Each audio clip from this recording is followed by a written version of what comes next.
sampai bawah itu nggak pernah diam, bergerak terus itu. Bahkan mungkin sampai larut malam itu.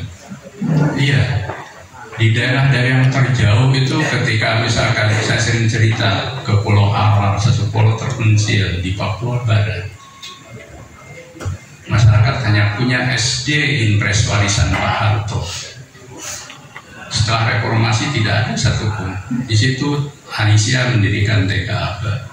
Di situ kemudian Muhammadiyah bersama Uni Muda mendirikan SMP, SMK, sehingga pulau itu kemudian nyaman, tidak harus naik kereta perahu kecil ke Kabupaten Sorong yang jauh. Itu satu contoh betapa Muhammadiyah hadir ketika bahkan negara belum hadir sepenuhnya,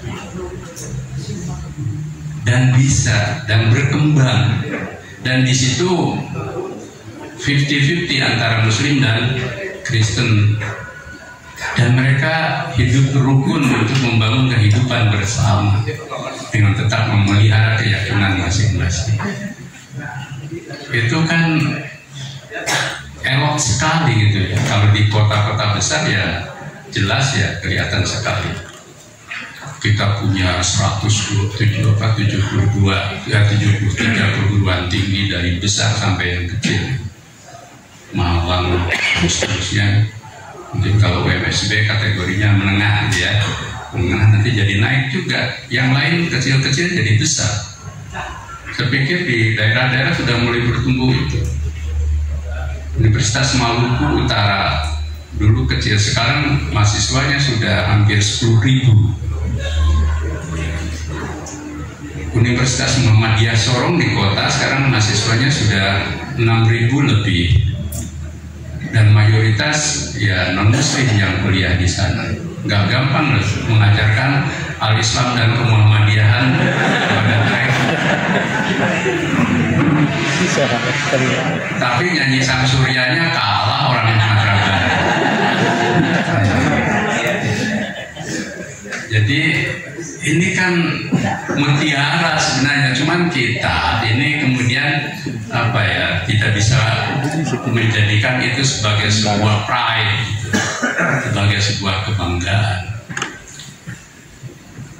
Dan keedaran serta Muhammadiyah setelah itu betul-betul menyerap semangat keunggulan itu. Dan Allah sendiri kan sangat mencintai keunggulan sebenarnya. Coba di Al-Quran itu banyak sekali kalimat tabdilah, kalimat-kalimat yang mengusung keutamaan. Kam min fi'atin qalilatin ghalabat fi'atan katsiratan bi'idznillah. Poinnya kelompok kecil aja bisa mengalahkan yang besar. Ayat Muhammadiyah, kuntum khaira ummah ukhrijat linnas ta'muruna bil ma'ruf wa tanhauna 'anil munkar wa tu'minuna billahi ila akhir. Khaira ummah itu luar biasa itu, dan itu diterjemahkan menjadi masyarakat Islam yang sebenar-benarnya. Ayat ini sahih sebagai ayat yang menjadi inspirasi Muhammadiyah karena dinukil langsung oleh Kiai Suja dalam bukunya Perjuangan Kiai Dahlan. Jadi Kiai Dahlan sering mengajarkan juga ayat ini selain ayat 104. Saya baru sadar setelah baca di tafsir di Ibnu Katsir saja yang di situ disebut yahbaru ta'ala an hadihil ummatul muhammadiyah bi annahum khairul ummah. Ayat ini membahas tentang umat Nabi Muhammadiyah. Jadi Ibnu Katsir sudah tahu bahwa akan lahir Muhammadiyah.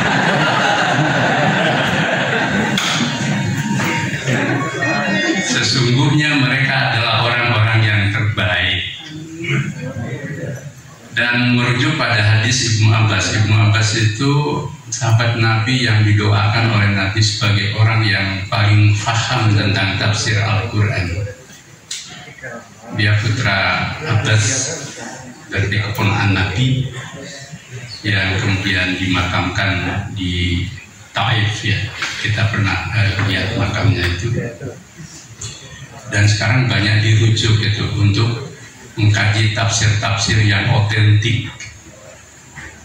Mas Sukidi paling gemar itu mengkaji Ibnu Abbas atau Bari dan seterusnya gitu. Jadi Ibnu Katsir mengutip Ibnu Abbas dari hadisnya itu bahwa khairul ummah itu satu di antara cirinya khairun nas anfa'uhum linnas. Manusia yang terbaik adalah yang memberi kemanfaatan orang banyak. Tidak heran kalau kemudian Muhammadiyah di setiap tempat dia bikin apapun yang bisa bermanfaat untuk masyarakat, untuk umat, untuk bangsa. Bahkan dikaitkan juga dengan ayat Al-Quran Al-Baqarah 143, wa kadzalika ja'alnakum ummatan wasata litakunu syuhada'a 'alan nas. Ini yang kemudian menjadi wasatiyah Islam. Tapi bagi Muhammadiyah, wasatiyah Islam tidak hanya soal identitas keislaman yang tengahan, yang baik, cinta damai, toleran, tapi juga kuat dalam prinsip. Ada kaitannya litakunu syuhada'a 'alan nas, menjadi saksi bagi kehidupan umat manusia. Maka bikin kita dokumen resmi Risalah Islam Berkemajuan, bahkan dalam konteks bernegara, negara Pancasila Darul Ahdi Wasyahadah. Itu ada maknanya. Di Indonesia sekarang kan banyak cinta Indonesia, NKRI harga mati, tapi what's next? Nah, bagi kita Muhammadiyah tidak cukup menjadikan Indonesia sebagai komitmen final, tapi dia harus dibangun dan kita harus menjadi syahid. Bedanya Muhammadiyah di situ, wasatiyahnya adalah wasatiyah berkemajuan. Ini karakter Muhammadiyah. Jadi kalau ini ideologi substantif itu yang saya sampaikan. Nah, bagaimana terus menerjemahkan ini? Alhamdulillah kita ini sudah diberi artikulasi, sistematisasi, formulasi menerjemahkan Islam yang substantif seperti itu dan gagasan awal pembaruan lewat pemikiran-pemikiran resmi Muhammadiyah. Kalau ingin awal nanti coba sekarang mulai belajar baca pidatonya Kiai Dahlan tentang tali pengikat hidup, ada di Suara Muhammadiyah. Itu bagus sekali. Pidato beliau tahun 21 di khutbah iftitah. Kemudian juga ada satu tulisan dia tentang aqaid.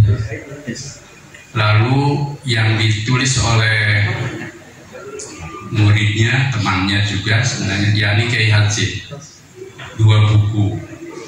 Satu, 7 falsafah ajaran Kiai Dahlan. Yang satu, 17 pokok Al-Quran yang dikaji oleh Kiai Dahlan. Saya baca itu, wah luar biasa Kiai Dahlan mengkaji itu. Nah, baru setelah itu Bapak-bapak, Ibu sekalian baca lagi pemikiran-pemikiran resmi Muhammadiyah. Berdirinya Tarji tahun 27. Lalu tahun 38 dari Mas Mansur lahir langkah 12 Muhammadiyah. Tahun 46 hasil dari Ki Bagus Hadikusumo itu lahir Muqaddimah Anggaran Dasar Muhammadiyah yang 6 poin mendasar itu. Lalu tahun 56 Hitah Muhammadiyah, tahun 56 hasil Palembang, langkah Muhammadiyah keluar dan ke dalam. Tahun 62 ayat terbesar dari para tokoh Muhammadiyah, yakni kepribadian Muhammadiyah.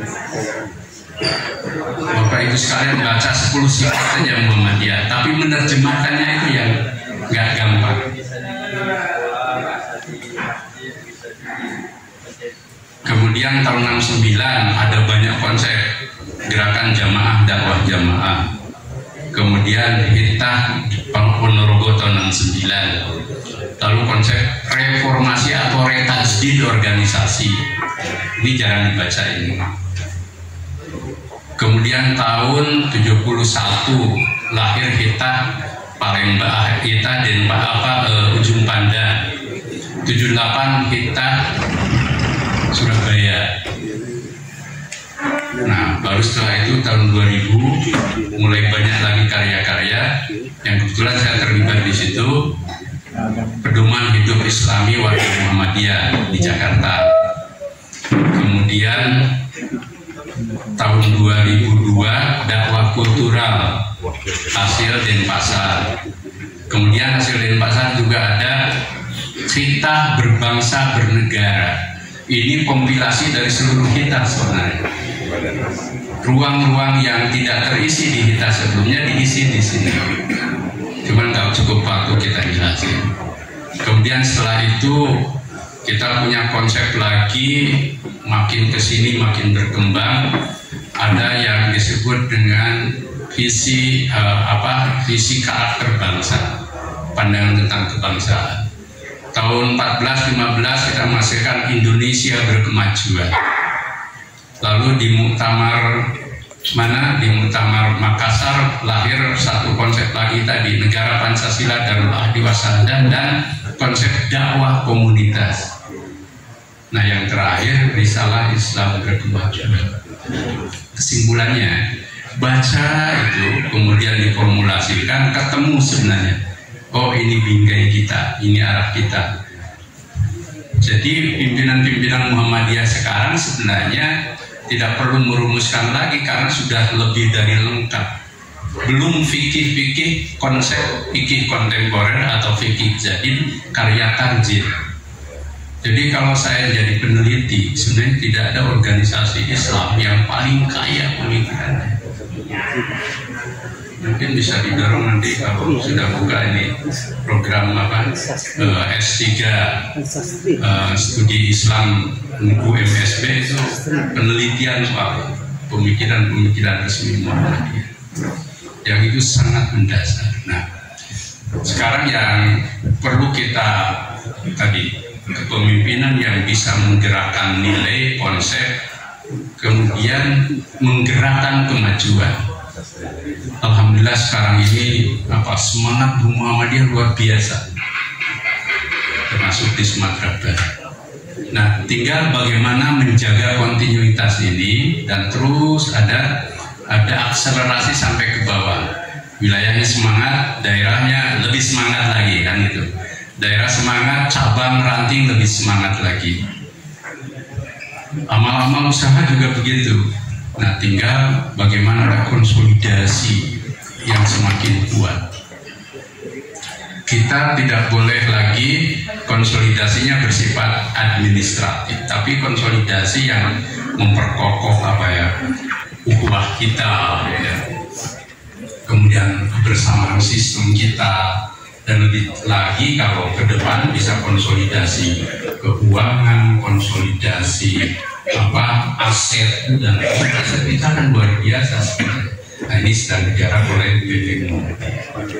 Sehingga sekarang PP Muhammadiyah pun mencoba untuk ikut membangun apa yang bisa kita bangun dengan kemampuan kita, tapi mesti prioritas, kan tidak bisa semua.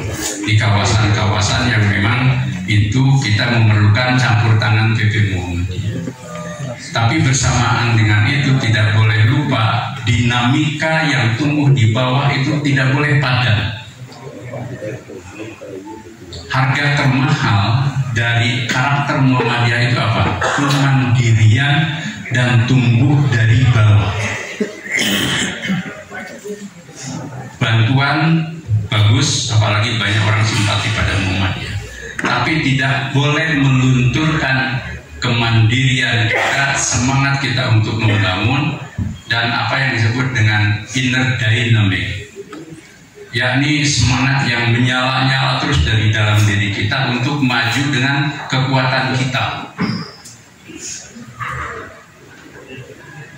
Ada kadang kan mungkin organisasi lain tiba-tiba ada bangunan yang megah melebihi tapi ternyata mungkin dapat dari sana sini yang ya mungkin lain lah itu dari kita. Kita jangan terganggu dengan seperti itu.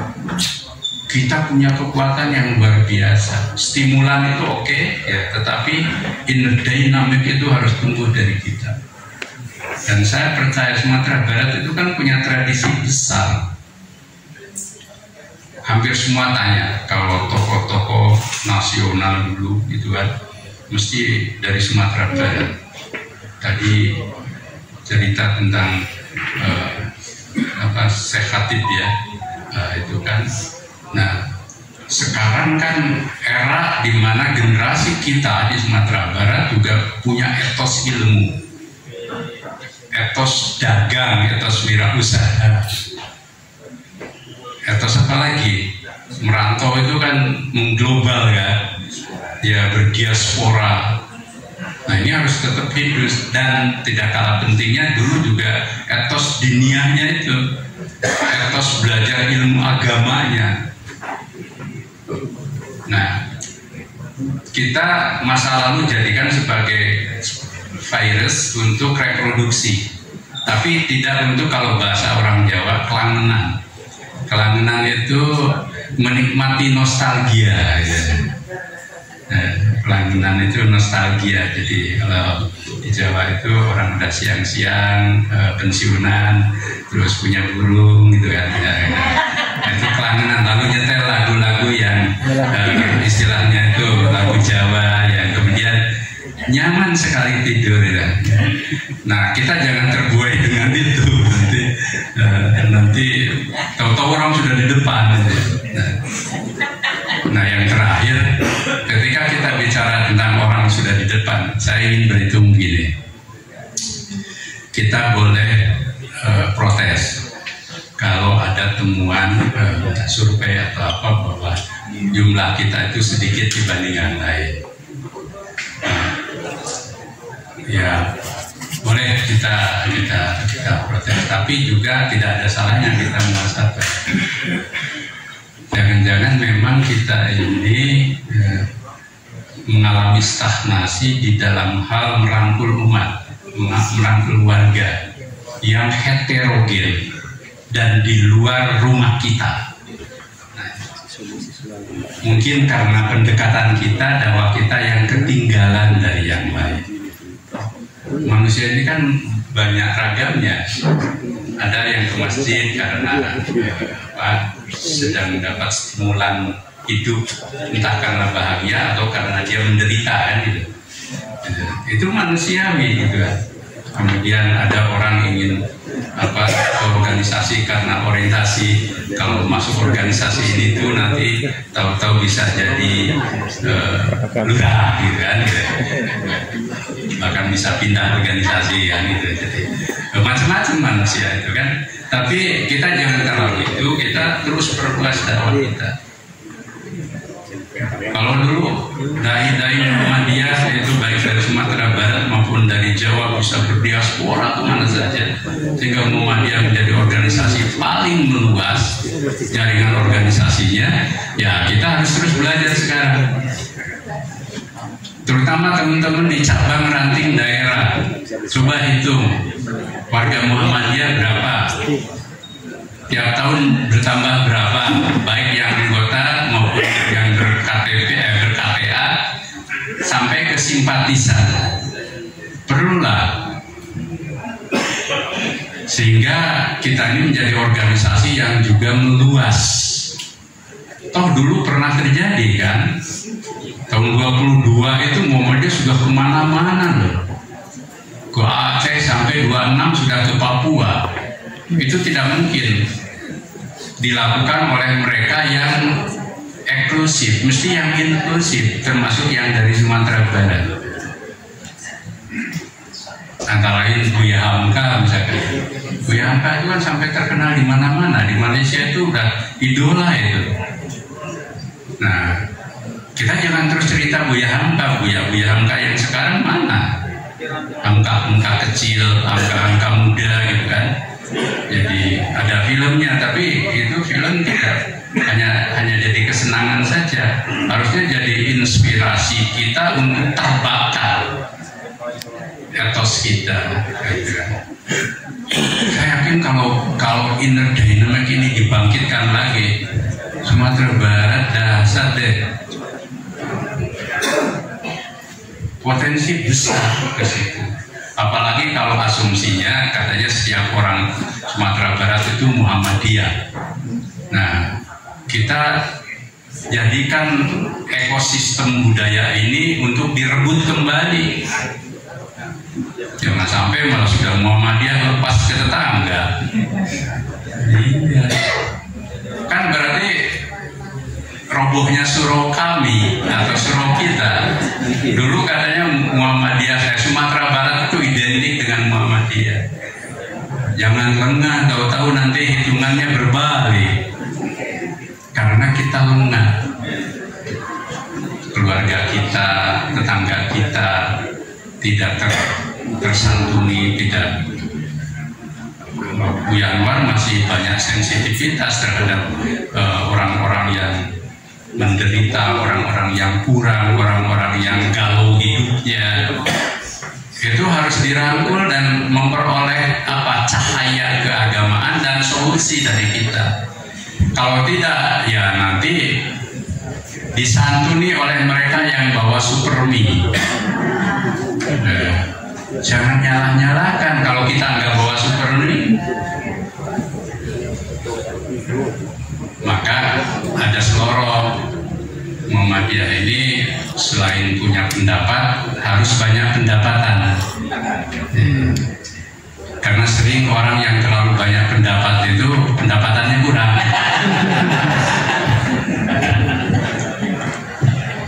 Maka dulu etosnya apa? Sedikit berbicara, banyak bekerja. Karena pada umumnya terlalu banyak bicara, itu bekerjanya sedikit. Di sana, di tempat yang jadi jangan sampai.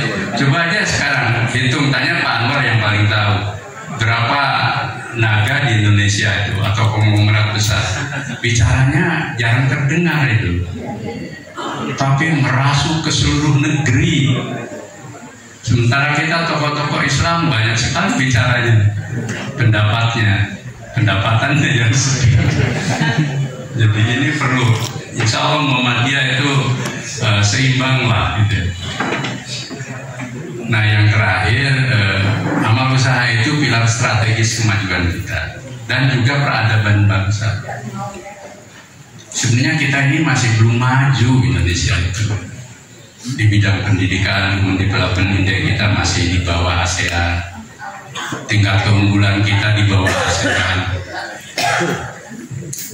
Tingkat kecerdasan orang Indonesia di posisi 130 dengan indeks 78,49. Teman kita Timur Leste dan Papua Nugini. Berarti apa? Soal gizi. Yang ada di sini gizinya baik-baik, tapi pada umumnya masih, maka karena gizinya kurang bagus, sekolahnya tidak baik. Tidak bisa kompetisi. Pada sekarang sedang lahir gelombang baru dari mereka, anak-anak yang tadi saya sebut itu minoritas, itu lulusan luar negeri, masih muda-muda, berbagai keahlian, tapi dia juga merasa cinta Indonesia, nanti masuk ke berbagai struktur pemerintahan, Polri, dan macam-macam gitu. Nah, sementara anak-anak kita kemudian makin ke pinggir. Dulu Muhammadiyah kenapa banyak pejabat di pemerintahan, di parlemen, ya, di TNI, di Polri? Karena dulu dari keluarga-keluarga kita dan sekolah-sekolah kita menghasilkan itu. Sekarang yang ASN aja berapa bisa dihitung Pak Sekda? Sedikit. Yang ASN dari keluarga Muhammadiyah di Sumatera Barat berapa? Ini satu contoh. Jadi ada saatnya juga kita untuk muhasabah. Nah yang terakhir, kebersamaan. Pusat, wilayah, sampai ke bawah itu harus satu garis kebersamaan. Juga di amal usaha dan dengan amal usaha wilayah juga begitu. Kalau ada hal perbedaan-perbedaan, semakin dipersempit, dipertemukan. Jangan diperlebar. Muhammadiyah maju persyarikatannya karena amal usahanya maju. Amal usaha itu maju, persyarikatannya juga maju. Dan itu saling berkorelasi. Dan saya percaya bahwa kalau kita sudah mulai bagus itu, nah biasanya akselerasi terus, tapi tetap jaga soliditas antar kita. Nah, menghadapi pemilu saya pikir sudah tidak perlu lagi kita susah, karena apa? Guidance-nya sudah jelas. Posisi kita dari 5 tahun ke 5 tahun, 5 tahun, 5 tahun itu juga sudah biasa. Jadi yang berkontestasi ya sekitar itu juga gitu kan, gitu. Jadi ya kalau kontestan itu 11, 12, 13 gitu aja kan biasanya, beda-beda. Nah, tapi soal hak pilih itu udah hak Bapak Ibu sekalian. Kalau di Sumatera Barat mayoritas ke ini nggak apa-apa, itu bagus. Yang perlu dijaga itu tetap menjaga kebersamaan. Kalau di sana sini ada yang beda, ya nggak usah kemudian diusir dari Sumatera Barat, atau kemudian bertengkar terus lewat WA group. Akhirnya apa? Lama-kelamaan panas kan gitu. Jadi hal-hal kecil aja yang harus kita jaga itu. Guidance-nya udah jelas lah. Jadi semua udah dewasa, terus jangan kemudian merusak persaudaraan, merusak ukhuwah. Nah, tentu ke depan sebenarnya ini pasca 24 sebenarnya Pak Anwar, kita tokoh-tokoh Islam itu perlu duduk bersama untuk cari langkah-langkah strategis politik Islam yang Indonesia, tapi juga bisa memperoleh posisi strategis ke depan. Tapi memang memerlukan reorientasi strategi, termasuk bagaimana mendidik kader-kader kita yang tangguh, ulet, dan bisa bertahan dalam berbagai arena perjuangan. Tidak sekali ke arena, ke gelanggang, kalah, mundur, kemudian kecewa, lalu mengalami deprivasi relatif. Nah, itu malah tidak positif. Jadi ke depan itu memang perlu ada langkah-langkah strategis bagaimana kita mengembangkan politik Islam Indonesia yang memang mengarah pada keberhasilan ke depan, tapi itu tidak instan. Nah, untuk sekarang kita pandai-pandai dan cerdas memilih, tapi tidak kalah pentingnya jaga marwah organisasi. Itulah pesan kami, dan mudah-mudahan Allah melimpahkan berkah, rahmat, dan karunia untuk kita. Nasrul minallah wa fadlul qarib. Assalamualaikum warahmatullahi wabarakatuh.